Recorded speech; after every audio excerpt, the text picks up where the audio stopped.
हमारे YouTube channel Shashi Rangila production को लाइक share subscribe करें और बेल आइकन के बटन को क्लिक करें।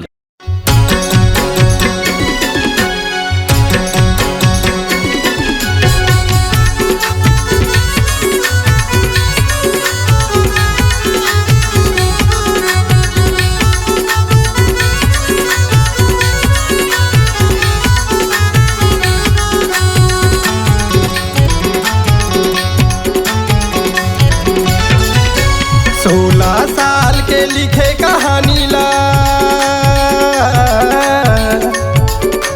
16 साल के लिखे कहानी लछिन भर मत मिटाए। तोर खातिर काया सुबहवा मुल गम के जहर पिलाए। तोर खातिर काया सुबहवा मुल गम के जहर पिलाए।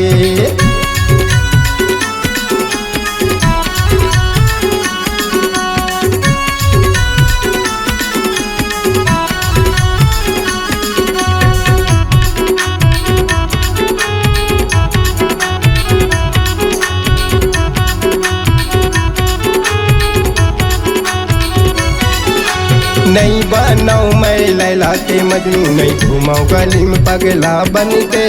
देवदास ही नहीं पियाऊ मैं दारू, नहीं कराऊ कुआर अपन तन के। देवदास ही नहीं पियाऊ मैं दारू, नहीं कराऊ कुआर अपन तन के।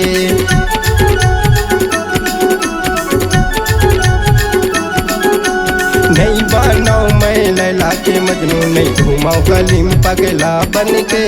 देवदास ही नहीं पियाऊ मैं दारू, नहीं कराऊ कुआर अपन तन के। देवदास ही नहीं पियाऊ मैं दारू, नहीं कराऊ कुआर अपन तन के। मोर खुन लाता है मेहंदी समझ के। मोर खुन लाता है मेहंदी समझ के, हाथ में अपन रचाए।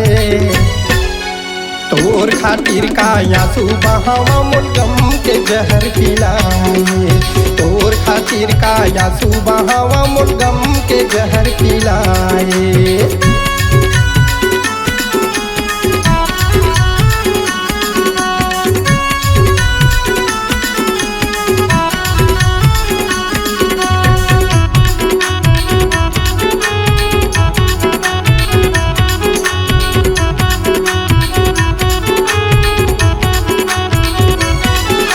दाना के बदला मुर्को से मैं नहा करे जाला मोर चुन खाही। सावन भादो के बरसा सही मोर ऊपर मगा गिराही। सावन भादो के बरसा सही मोर ऊपर मगा गिराही।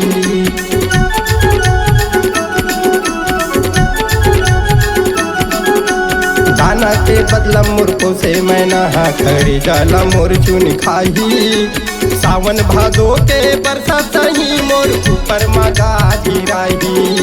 सावन भादो के बरसा सही मोर ऊपर मगा गिराही। मोर खुन लाता है मेहंदी समझ के। मोर खुन लाता है मेहंदी समझ के, हाथ में अपन रचाए। तोर खातिर काया सुबहवा मुल गम के जहर पिलाए।